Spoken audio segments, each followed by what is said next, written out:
So if you want to change the world, start off by making your bed. If you make your bed every morning, you will have accomplished the first task of the day. It will give you a small sense of pride, and it will encourage you to do another task, and another, and another. And by the end of the day, that one task completed will have turned into many tasks completed.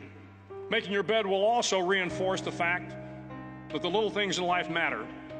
If you can't do the little things right, you'll never be able to do the big things right.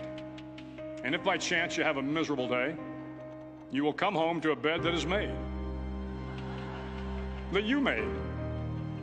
And a made bed gives you encouragement that tomorrow will be better. To pass SEAL training, there are a series of long swims that must be completed. One is the night swim. Before the swim, the instructors joyfully brief the students on all the species of sharks that inhabit the waters off San Clemente. They assure you, however, that no student has ever been eaten by a shark, at least not that they can remember. But you are also taught that if a shark begins to circle your position, stand your ground. Do not swim away. Do not act afraid.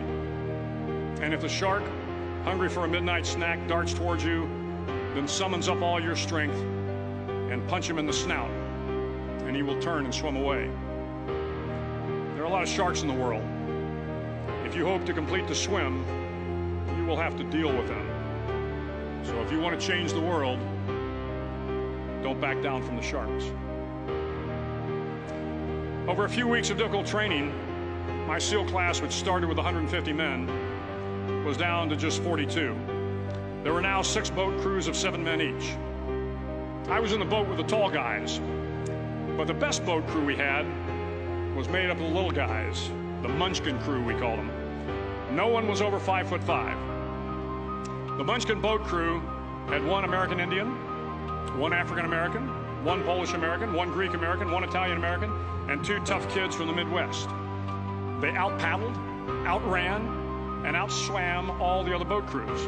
The big men in the other boat crews would always make good-natured fun of the tiny little flippers the Munchkins put on their tiny little feet prior to every swim.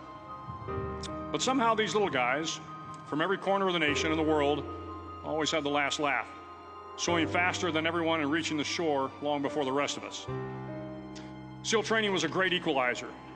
Nothing mattered but your will to succeed, not your color, not your ethnic background, not your education, not your social status.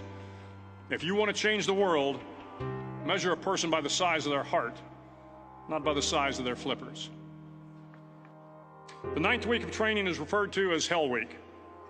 It is 6 days of no sleep, constant physical and mental harassment, and 1 special day at the Mud Flats. The Mud Flats are an area between San Diego and Tijuana where the water runs off and creates the Tijuana Sloughs, a swampy patch of terrain where the mud will engulf you. It is on Wednesday of Hell Week that you paddle down to the Mud Flats and spend the next 15 hours trying to survive this freezing cold, the howling wind, and the incessant pressure to quit from the instructors. As the sun began to set that Wednesday evening, my training class, having committed some egregious infraction of the rules, was ordered into the mud. The mud consumed each man till there was nothing visible but our heads. The instructors told us we could leave the mud if only 5 men would quit. Only 5 men, just 5 men, and we could get out of the oppressive cold. Looking around the mud flat, it was apparent that some students were about to give up. It was still over 8 hours till the sun came up. 8 more hours of bone-chilling cold. The chattering teeth and the shivering moans of the trainees were so loud, it was hard to hear anything. And then one voice began to echo through the night. One voice raised in song. The song was terribly out of tune, but sung with great enthusiasm. One voice became 2, and 2 became 3, and before long, everyone in the class was singing. The instructors threatened us with more time in the mud if we kept up the singing, but the singing persisted, and somehow the mud seemed a little warmer, and the wind a little tamer, and the dawn not so far away. If I have learned anything in my time traveling the world, it is the power of hope.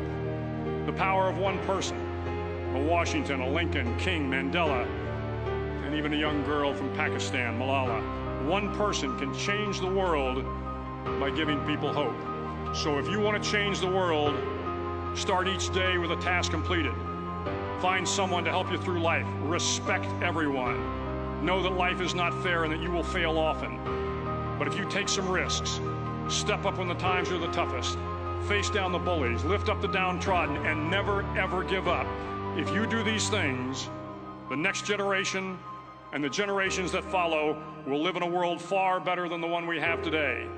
And what started here will indeed have changed the world for the better.